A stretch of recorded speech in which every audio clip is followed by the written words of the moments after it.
Abashada Abashada he ka la ta nya na ma na ta ra ha u wa fa o ja ya ga i o a e o na za titine kana kontin bu kon guitin tamu no na me shale a daga kwen a e e e o sorry a ba sha da e no ban yetuk a ba sha da he ka la sa nya na ma na ta ra ha u wa pa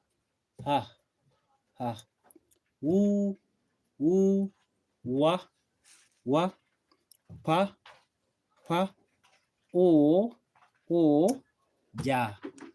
ya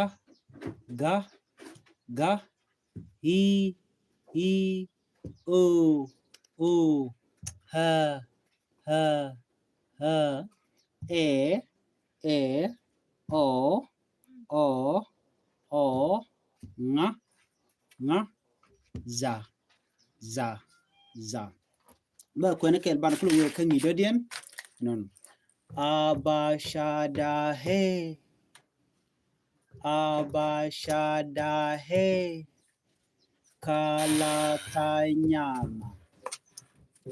kalatanyama manataraha uwapa uja yaga i uha ongaza ba kwenyok abashada he kalasanyana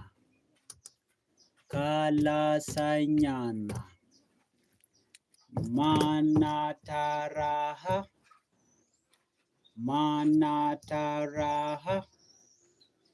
uwapauja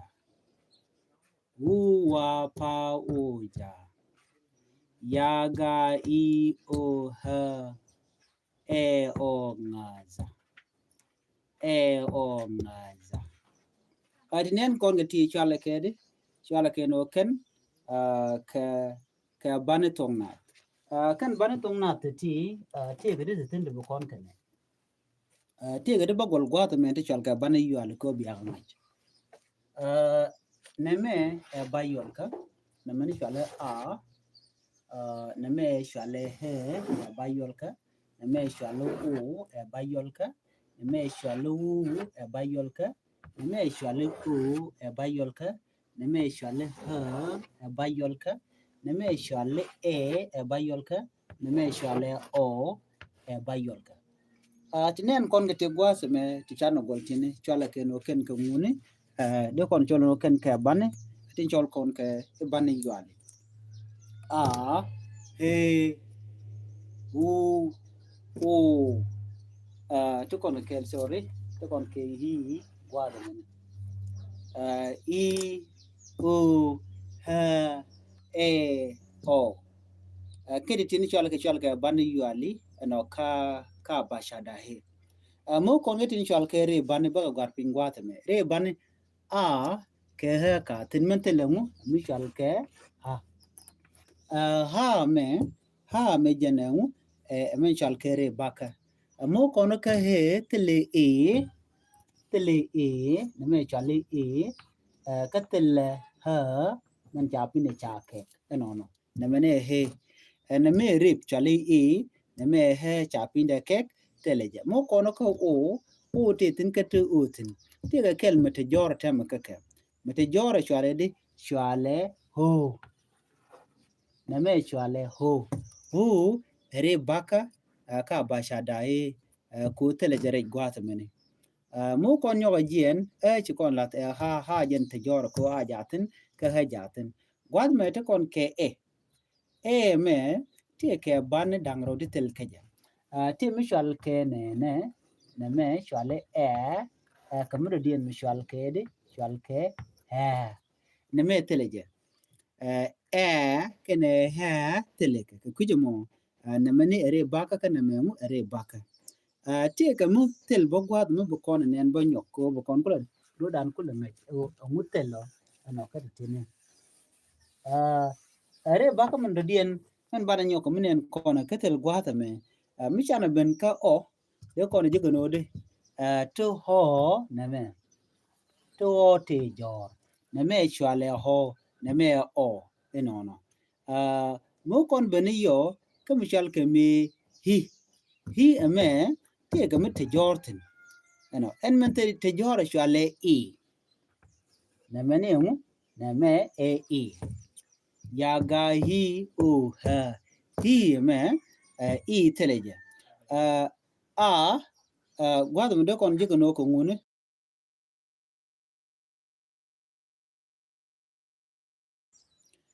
na me de kon jigono de he u o i o ha ho chala ke banni yuale katungna chala ke banni yuale ha me ha he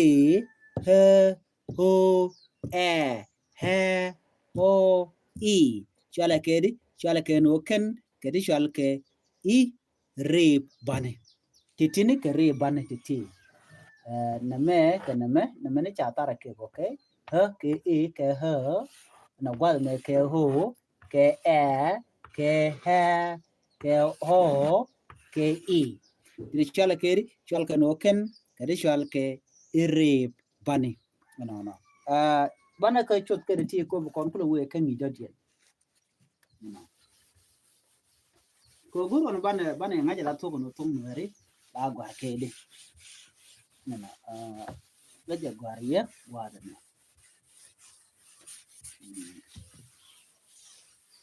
okay wana wukon ka bani ten chal ke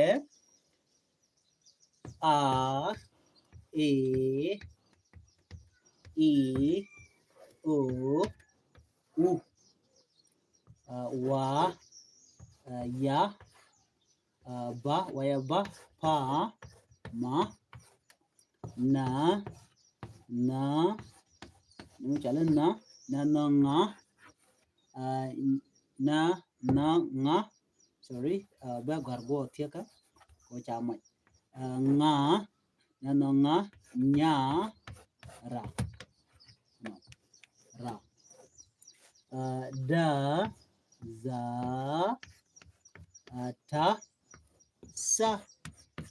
la ka ga ha sha ja ha o u enona titi akena eni tin gorke no de ngaje long ana na me o hu o hu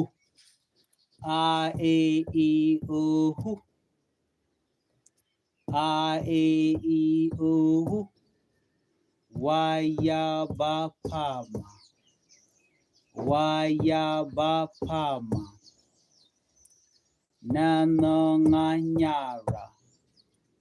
da za ta sa la ka ga ha sha ja e ha o u e ha o u นี่ไม่ชัวร์เลยa e i o u wa ya ba pa ma na na nga nya ra da za ta sa la ka ga ha sha ja e ha o u แน่นอนที่kan banetin chol kon ke e banetong na radian kan banetong na te kon ke bane yu ala tin chide manana chana bidene kan mena gar kon na me e bayol ka e bayol ka e bayol ka u e bayol ka u e bayol ka no kon ban pingwa de me yo e bayol ka ha e bayol ka o e bayol ka u e bayol ka no pingwa de me tibogor ke be kon kwen tin chal ke ti bani yuale maniam a e i u u e ha o u titini chale ke no ken ka bani yuale titini ka bani yuale ken tini ate a e i o u e ha o u chale ke no ken ka bani yuale enono titini wa ya ba pama na no nganyara da za ta sala ka ga ha shaja chale ke no ken ka bani tin shek jordian bantin shek jordian ken akala to ke riedo no ba ko lo gor bani yuale no bani yuale ken ti shegol tini a e i u u e ha o u chale ke no ken ke bani yuale no ko tungna to kon ke re bani te ko no gor gwad me menyam a kene ha ka tin mentelengu amen shale ha me ha teleje ke kuje mo ha ba cholo jen rep baka gwad men e jatin dino telengu tele he kene ha teleka ke kuje mo banna me bana jogor na me teleje kana men teleje no ke kuje mo he kene ha chola ke no ken kare ban kan ga gar gwad men chimete e yen modien gwad me e tele hi kuje mo hi bana wire tom ko bana tara ke bala tin mengu rep baka no kon we ka o bana je jigono to o teten men tele temo gwad men dien men chal ke ho me ho teleje ko kuje mo ho enguka rep baka to kon tong ni al gwad me hu e bayol ka teleje rep mo kon ben ke me jente ka bandang ro de tel keje to bana cholo ken ko ngune ke tin chal ke ere bane tele mala wida tom ke tele mala wida tom ga ba pin de ba je ke ko kuje mo ha kene tele ke ha ko ngune te krip me bayol ka no ti kare bana ko tele ka gwadam umar dia ne ha ai ci kon jigono he jatin ka jatin men telengu am chal ke ha so rene ke nyam cho mystic me gwad me ha gore ping gwadam na me ha okay che mystic mate na me ala mi chawi to me ha ku mo he jatin jatin ka he jatin men telengu ha ka tungnat wana nyogo o jatin duno tele ho jenene eme jen rebaka no mo kono ka ci kon jigo no jatin no hotel je ku mo teti sorry ha he ha hi ho ha ho titini chala ke no ken ke re bane titi ke bana yual titini ke bana chek jodien titini tiken ka da kandial ka to ka la gwar ke riedo no gurod bran ngaj bita dan de gor ke je ke de den bi ngaj chike milar kon no ban chek jodien to ka waya ba pama na nonga nyara daza tasala kaga ashaja ken chwala kedi chwala ken ka bana chek jodien ken la to ka riet ka la riet mi gwar ka riet la to ka ken bana chek jodien tin mo kon jeno kon bun ka bana yuali a e o u e h o o chwala kedi chwala no ken ka bana yuali ka tungna mo kon nyoga jien kan bana yuali ti te ga cha banjor ka ti chwal ke re bana chit ke ha chit ke he chit ke he chit ke hi chit ke ho chit ke e chit ke he chit ke ho ha he hi ho e he ho titini chala ke di chala go no ken kare bane no titi brought you ke bakatin ka tongna bana we kan ngi en lecture de gwa mat no ko kon dial ke dong de la ro de ke baka bane ka dob dan der ni je me der jangai ke je na me bu kon we ka kwen ke do dan der do der je kwen ke je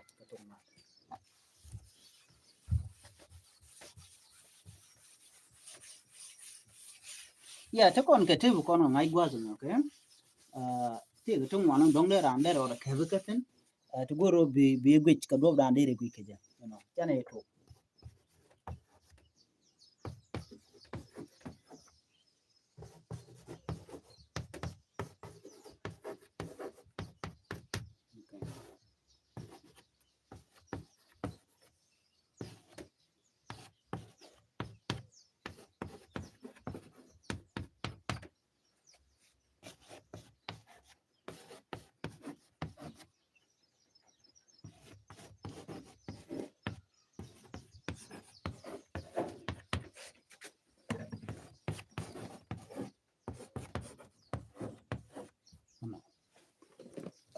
gwada me be men pege no ko bu kono kule kwen kel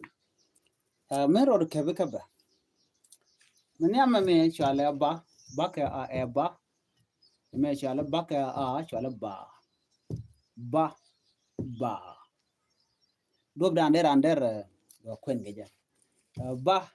ba she ke du do to no ba nyom kwen je ba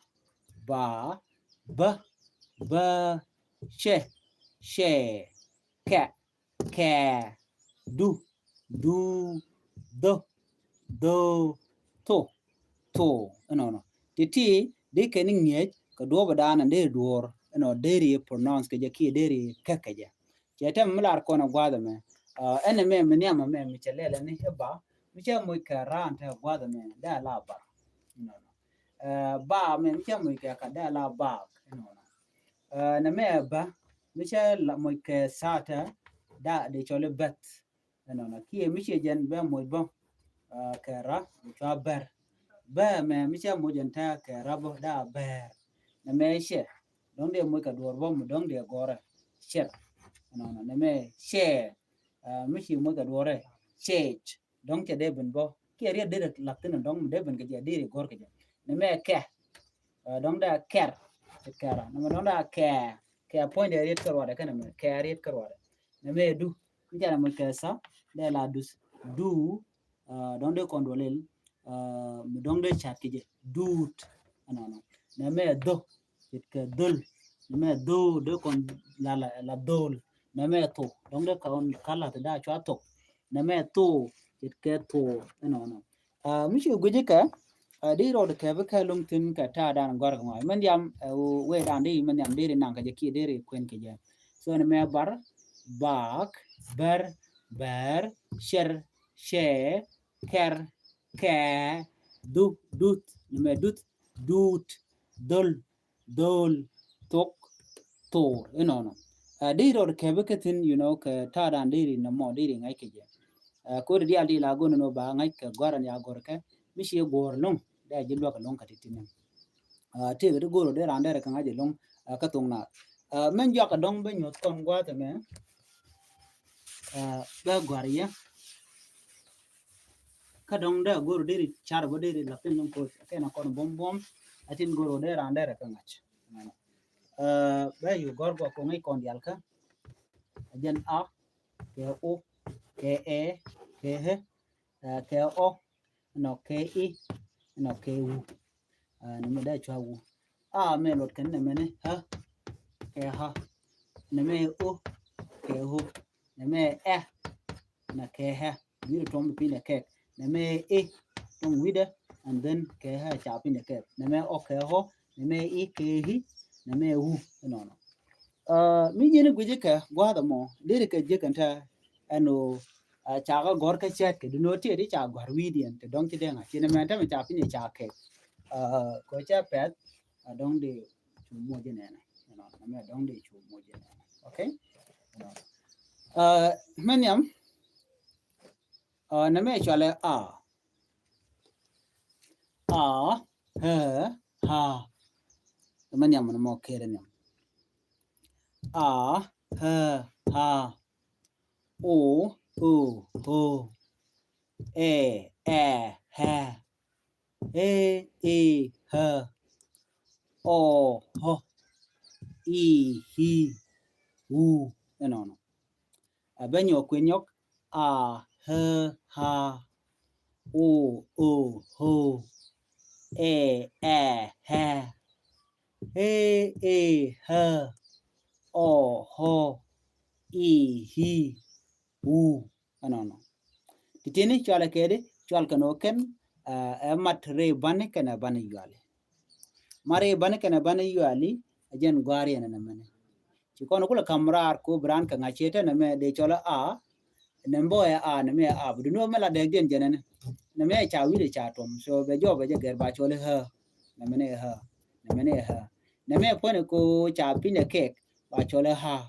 jen ko a ko no ngone ke ha bu kon ka o na me ne o tuk de ne ke na ma je na me yo bu kula wa mi cha wa bo ko nung o me mi cha wi de tom ajen wo pan mi cha wi de tom ba jo ro be ko nung ba kon ba chole o